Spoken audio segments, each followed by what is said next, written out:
大家好，我是小林家美食，人间烟火气，最抚凡人心。柴米油盐最是平凡，简简单单却可以温暖我们疲惫的身体。每天一日三餐四季，承载着烟火气的美食是最能抚慰我们人心的。在我们所有的营养食品里面，鸡蛋是最接地气的食材，平时不管是做法还是营养价值，都非常受百姓的喜爱。每天我们很多家庭里面都少不了买一些鸡蛋，但我们在买鸡蛋时该挑大的还是小的好呢？很多人并不是很清楚。我们不管是炒菜做面食时，都会常常用到鸡蛋，所以我们一般隔三差五便会买上一些。经常买鸡蛋的朋友会发现鸡蛋有大有小，有的老板不分大小，全都放在一起卖，还有商人把大小不同的鸡蛋分成2筐卖，一般小的鸡蛋还会贵一些，然后就有很多朋友不明白了。平时我们买鸡蛋时，到底应选大的鸡蛋还是小的鸡蛋？它们的价格似乎相差不多，而且大小不同的鸡蛋看起来也没有明显的优劣之分。今天我们就来听一听超市售货员是怎么说的。大小不同的鸡蛋到底有什么区别？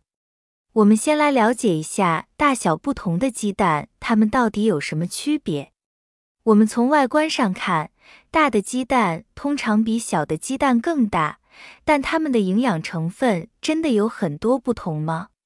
实际上，看起来大小不同的鸡蛋在营养成分上并没有明显的差异。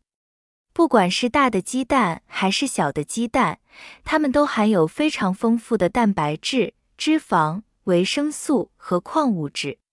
为什么鸡蛋会有大小？其实这跟鸡的遗传、品种、个体等一些因素有着密切的关系。一般情况下，产蛋鸡的个体越大，产下的鸡蛋就会比较大，反之，个体越小，产的鸡蛋也会比较小。鸡蛋的大小，我们也不要太纠结，因为鸡蛋的大小跟里面的营养成分是没什么关系的。不管是大的鸡蛋还是小的鸡蛋，里面的营养成分是差不多的。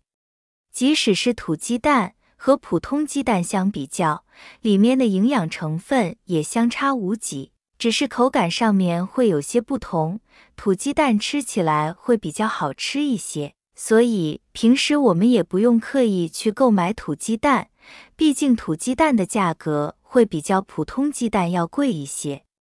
因此我们在购买鸡蛋时，不需过分关注它们的大小，而是应把重点放在鸡蛋的新鲜度和品质上。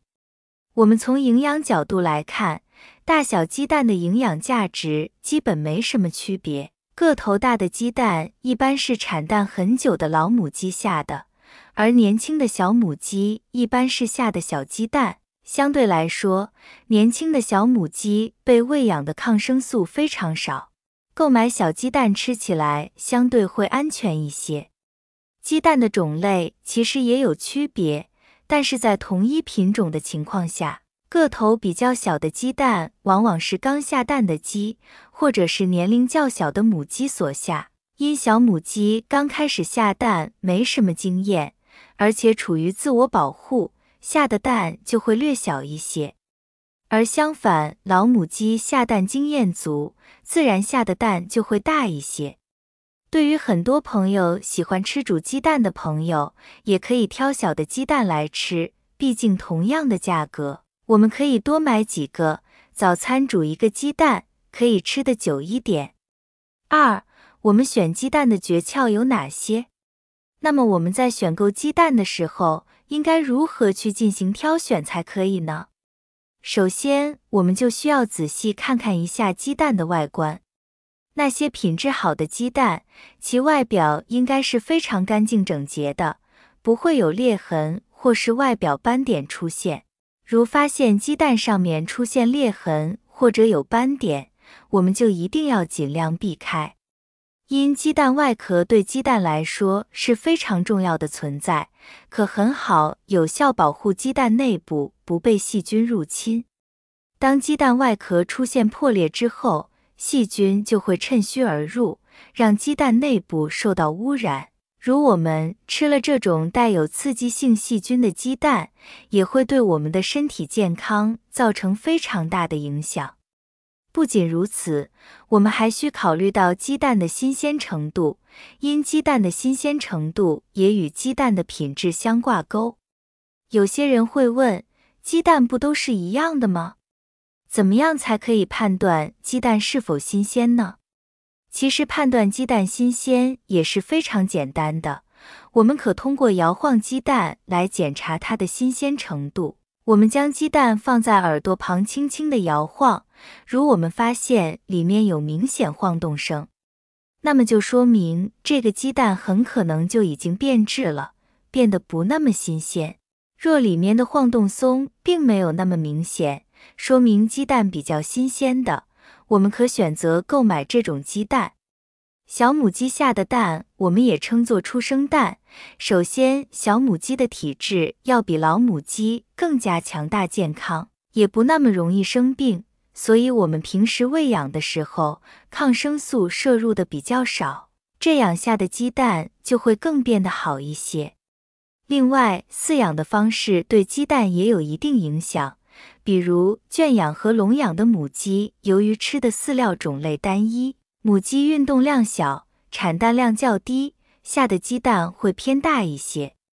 而散养鸡每天运动的时间较多，吃的东西也比较杂，产出的鸡蛋会小一些，但是口感会好很多。这种鸡蛋也就是平常我们说的土鸡蛋，也叫土鸡蛋、笨蛋鸡。这种鸡平时的活动范围较大，平时自己可以寻觅食物，常以野菜、小虫子等为食，再加以人工喂食的饲料。食物品种丰富，活动量足，所产的鸡蛋相对较小，相对于单纯只吃谷物或饲料的鸡所下的蛋口感要更好一些，因此我们很多人喜欢买土鸡蛋吃。综上所述，我们平时购买鸡蛋时，在花同样的钱时，因为小鸡蛋的分量轻，所以多买上好几个鸡蛋。如平时喜欢每天早晨煮鸡蛋吃的朋友，就可多吃上几天了，因此也更建议买小一点的鸡蛋。一般我们去买鸡蛋的时候，称重时都是按斤数称的，按斤称的鸡蛋，我们平时在购买的时候，可挑选小个的鸡蛋来购买，这样鸡蛋的数量就会比较多一些。像一些饭店、早餐店，如果买个头比较小的鸡蛋，就会比较划算。每次买鸡蛋的时候，比较直观的方法，我们可以看一下鸡蛋的表面，看看表面有没有被磕碰，出现裂痕。如果鸡蛋表面出现了裂痕，那么就最好不要购买，蛋壳破裂了之后，里面的鸡蛋液有可能已经被细菌感染了。我们拿起鸡蛋，来回晃动几下，来感觉鸡蛋里面蛋液的流动性，如果晃动起来，里面的鸡蛋液在流动，这就说明这颗鸡蛋放置的时间比较久，已经变得不新鲜了，里面的蛋液都散掉了。正常新鲜的鸡蛋，我们晃动起来，里面的鸡蛋液是不会流动的，鸡蛋里蛋黄都是非常完整的，蛋白也会牢牢地吸附在鸡蛋壳的上面，所以我们在摇晃起来，鸡蛋里面不会有声响，鸡蛋液也不会流动。鸡蛋的大小跟营养成分没有多大关系，所以我们平时可以按照自己的习惯购买鸡蛋，但我们是在购买鸡蛋的时候要挑选新鲜的鸡蛋。平时在购买鸡蛋时，我们不需过分关注它们的大小，而是应把重点放在新鲜度和品质上。再通过观察外观、检查新鲜度、尝试口感以及了解养殖环境和饲料，我们可选购到优质的鸡蛋。同时，买来的鸡蛋正确的保存方法也是保证鸡蛋品质的重要一环。希望通过今天的文章，大家能够更加明智地选购到适合自己的鸡蛋。感谢大家的支持和陪伴，祝大家每天开开心心、快快乐乐、健健康康、平平安安。我是小林家美食，我们下期再见，拜拜。